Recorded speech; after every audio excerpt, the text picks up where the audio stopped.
Bonjour et bienvenue dans ce nouvel épisode des cours de 5 minutes consacré aux accords les plus chelous. Désolé si tu t'attendais à ça. En fait, on va parler de ça.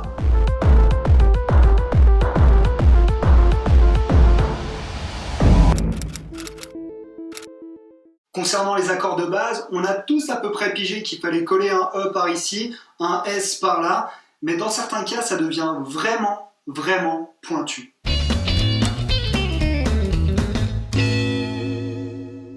Les noms transgenres. Et non, on n'a pas attendu le 21e siècle pour tolérer que certains noms changent de genre. En fait, il s'agit d'une véritable curiosité linguistique. Mais comme le public des cours de 5 minutes, c'est un peu l'élite, vous allez bientôt tout savoir. Il y a 3 mots dans la langue française qui changent de genre quand on les passe au pluriel. Oui, seulement 3. Amour, délice et orgue. Ce qui signifie qu'il est correct de dire un bel orgue, par contre on ne peut pas dire de beaux orgues. Zorgues ? En même temps, c'est un truc qu'on dit assez rarement. Oh, les beaux orgues ! On dit donc de belles orgues, de belles délices et de belles amours. Cette particularité a beaucoup fasciné les auteurs de littérature, et notamment Alphonse Allais, qui en 1898 publie un recueil de nouvelles intitulé Amour, délices et orgues. Bon, c'est le moment, j'en profite. Je vais vous confier un truc qui m'a toujours perturbé. Dans le poème Une charogne de Charles Baudelaire, le dernier quatrain fait quelque chose comme « Alors, ô ma beauté, dites à la vermine qui vous mangera de baisers que j'ai gardé la forme et l'essence divine de mes amours décomposés. » Mes amours décomposés, il l'écrit ES, alors que ça devrait s'écrire EES. Alors, faute d'imprimeur, erreur de l'auteur ou ultime pied de nez aux conventions de la langue française, le mystère reste entier. Autre cas d'accord assez complexe, les noms en. Les noms en.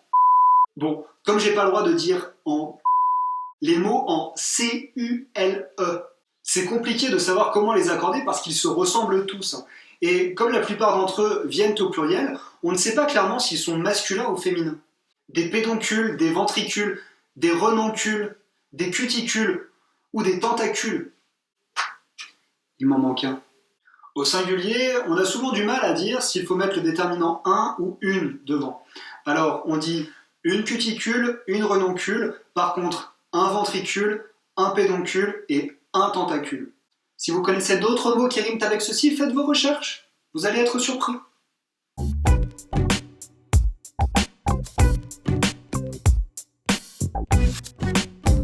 Vous l'avez peut-être vu dans le titre de cette vidéo, on parle d'accords chelous.